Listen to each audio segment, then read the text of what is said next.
我是学YouTuber鲁罗。这次要带来的内容是《原神 2.8 版本新推出的4星角色鹿野苑屏藏角色全分析影片。具有侦探背景的他，又可以被称作名侦探小鹿。而这名新角色从先前官方 PV 释出的内容来看，具备着输出兼辅助的作用。而究竟实战效果与队伍适配性如何呢？洛洛也已经在抽了满命小鹿后实测了完整的心得，提供给还在犹豫要不要抽小鹿，或是还不清楚小鹿作用的肉肉们。此外，也会再详细解说小鹿的角色定位、天赋技能、命座效果、武器与圣物推荐及其他组队搭配。那影片开始前，若你还没有对洛的频道的话，记得先订阅一下哦。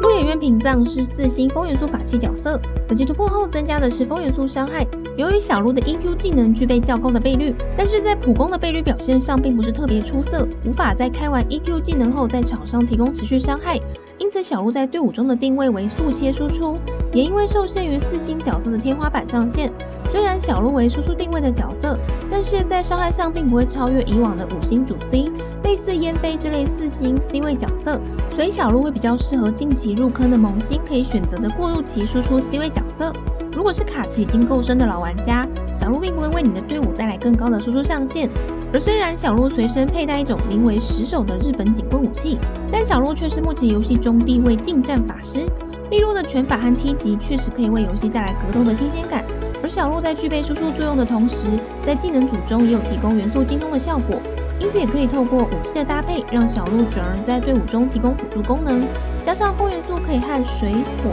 冰、雷等元素触发扩散反应，在大世界探索时也算无往不利。经过实测后，小鹿比较适合的位置是和砂糖做替换，像是武装队的驾驶员，或是搭配可以后台提供伤害的副 C 角色。由于小鹿算是持法器的法师，所以普通攻击的伤害全部都是风元素伤害。不动流这个名称很有趣的是借鉴了名侦探福尔摩斯里面所使用的防身术。福尔摩斯所使用的是一种融合中西方格斗技巧的巴顿术，而其中巴顿术又是源自于不动流柔术和日本柔道，算是一个小彩蛋。小鹿的普攻一共5段，但是中间因为有连续踢击，所以一共可以打出7下，攻击连段手感流畅。而使用重击的时候，小鹿会使出后空踢，若此时怪物身上有元素附着，则可以对怪物造成扩散反应。一技能是小鹿的核心技能，可以透过点按或长按累积变革层数向前打出风元素伤害的一拳。命中敌人时，按照变革层数的不同，可以再产生2到3颗元素为例。当长按时会看到小鹿身旁出现当前变革层数的图示，持续长按可以累积变革层数最多4层，而累积满4层时会产生正论效果，使得鹿星拳伤害提高。这些名词听起来绕口的话也没关系，只要记得重点就是在使用一技能时，最好都要叠满4层再输出就对了。只要长按叠满4层，就会自动打出鹿星拳。而虽然蓄力过程会让小鹿有增加些微韧性，但若是战斗过程中还要呆呆站在原地累积变革层数，就有点傻。因此我们要知道的是如何快速累积变革层数。只要有解锁被动天赋1反论击鼓，就可以在小鹿每次造成扩散反应时叠加变革层数。Q 大招释放后会向前踢出一个风元素伤害的真空弹，真空弹命中敌人后会出现具备巨怪效果的风穴。若是敌人身上有水、火、冰、雷的元素附着的话，会再额外造成对应元素的伤害。但这个风穴的巨怪效果其实比起砂糖的一技能还要弱，所以实际战斗起来并感觉不到什么巨怪的作用。而砂糖本身的巨怪力道也就不强，所以需要巨怪的话还是优先考虑温迪或是万叶。而小鹿的大招能量只需要40点，所以基本上并没有什么冲的压力。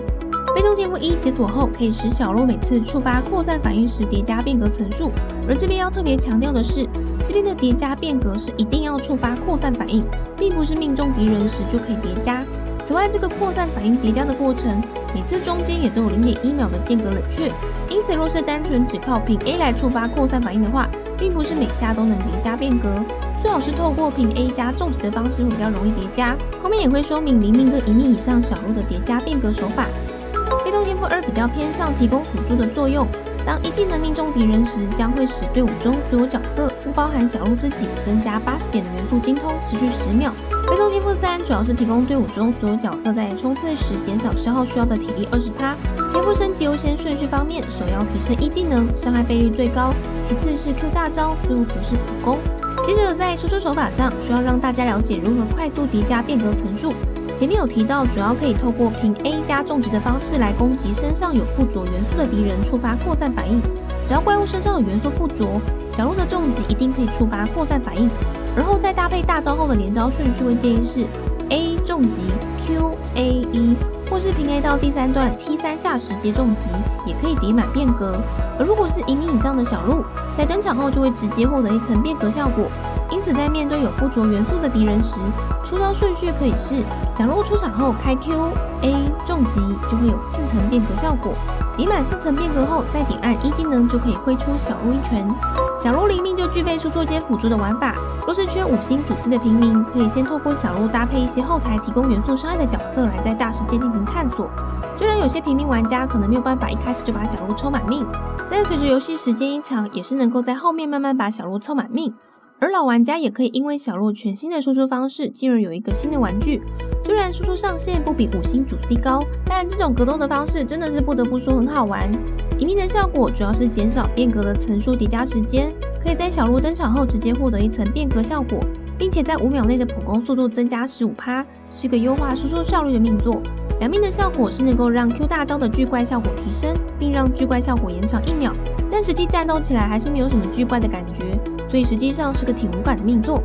3命和5命分别提升E和 Q 的等级上限，两者约可增加小鹿大约 18% 的技能输出伤害。又3命提升的是小鹿的核心天赋1技能，因此3命的效果会比起5命更好一些。4命的效果主要是提升小鹿的大招充能循环效率，在 Q 大招的飓风睁眼爆发后，会替小鹿回复9点元素能量，后续每次爆发也都会提供元素能量，最多 13.5 元素能量。但是小鹿的大招能量其实只需要40点，整体战斗过程中搭配其他角色的速切和输出，并不会很缺元素充能。而4命只是让小鹿能够更无缝连续使出大招的作用。6命有着质变的效果，每层变革可以让1技能增加 4% 的爆率，并且叠满4层触发震落后，可以使下次1技能爆伤增加 32%， 因此1技能最多可以得到 12% 爆率， 32% 的爆伤加成。也因为1技能伤害倍率很不错，因此就可以透过6命效果更加完善的去玩小鹿的一拳超人。如果是近期入坑的萌新缺主 C，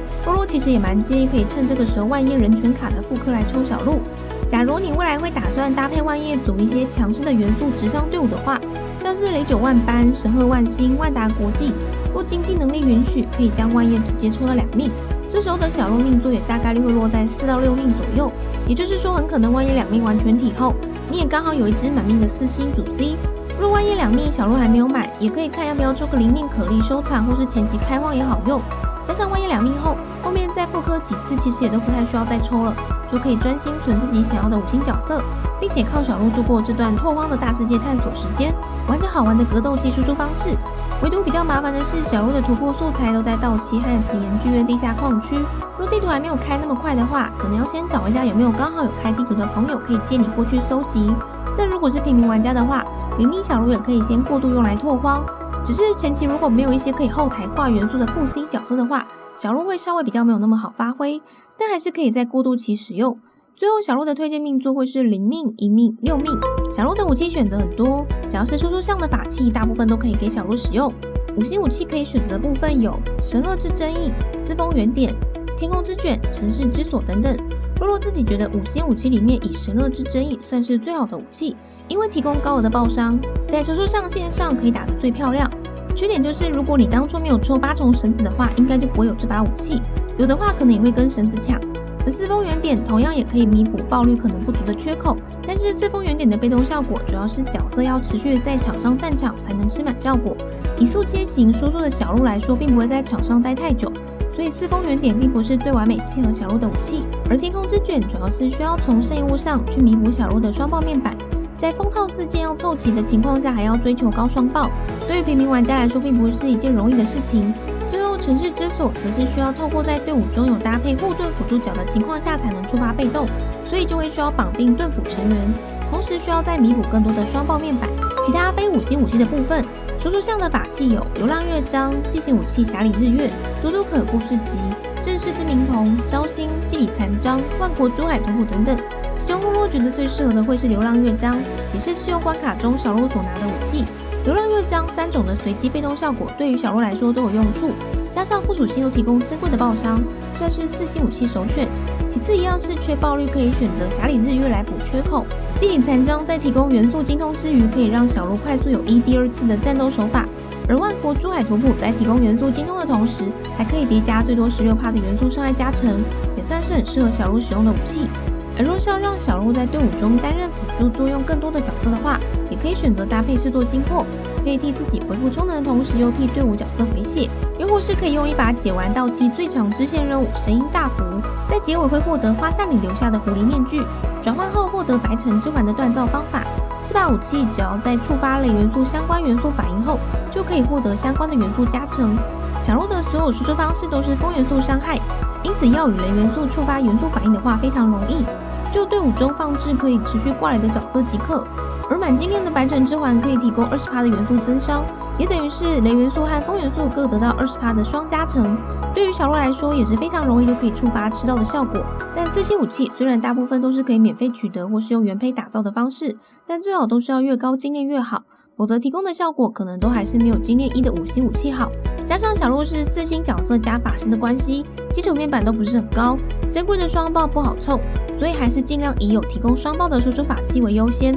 小鹿的适应唯一首选为翠绿之影风套4件套，这样在4人队伍中，除了提供输出外，还能够提供元素减抗来辅助队友。若是凑不到的话，则可以风套2件搭配攻击趴的圣物2件套。圣物主副属性选择方面，十字杀攻击力趴数，控制杯风元素伤害或是攻击力趴数。战斗实测是风伤杯伤害比较高，理智怪以双爆为主，缺什么补什么。副属性选择方面，双爆大于攻击力趴数，大于元素精通，大于元素充能效率。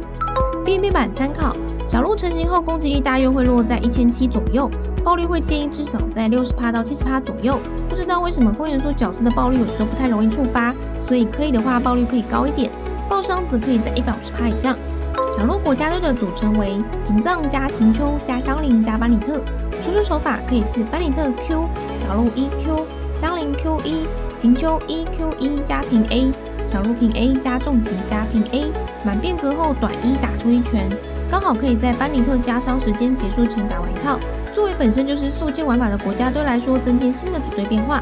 小鹿的组队思路其实就是要弥补他战场输出伤害过低的缺陷，因此可以在他战场输出时提供能持续有后台伤害的角色即可，像是屏障加行丘加叶兰加钟离的队伍也就同样适合小鹿，只是会需要2个热门的水元素工具人，这对于比较适合对单。而如果想要对群，就可以把钟离位置换成万叶这类可以聚怪增伤的角色，又或是增加普攻伤害和速度的远景，或是换成火元素护盾又能喷火像是火拳艾兹的托马，可以凑改电反应又能回血的97人等等，有非常多的队伍阵容组合都变得更好玩。小鹿武装队是将砂糖替换掉的组队变换玩法，由于小鹿和砂糖一样都是任何攻击方式皆为风元素伤害，因此可以替换砂糖作为改电武装队中的成员，变为不同的改电武装驾驶员，一样也有不错的输出表现。再来，若是想让小鹿玩核爆的话，则可以是屏障加莫娜加司命琴加班里特，班里特 Q、琴 Q、莫娜 Q、小鹿 1Q。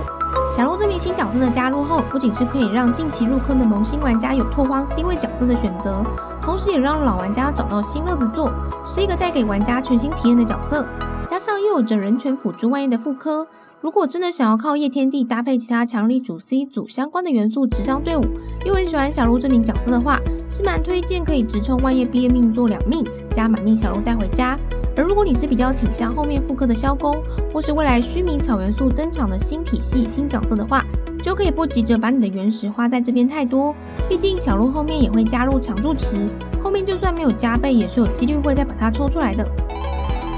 以上就是关于鹿野苑屏障的角色全分析，提供给考虑抽小鹿的肉肉们参考。那有任何问题都可以在底下留言，罗罗都会一一回复。身边有朋友不知道如何培养小鹿，也可以分享影片给他。制作攻略不容易，若是想支持罗罗的频道内容，也可以点击加入按钮来求裸棒会员，或是点击超级感谢赞助罗罗一杯鲜奶茶。若是这支影片有帮助到你，可以点击喜欢给罗罗一个鼓励。目前每周日晚上会固定直播原神，每周一到晚上9点半更新影片。我是学 YouTuber 陆罗罗，我们下次见喽。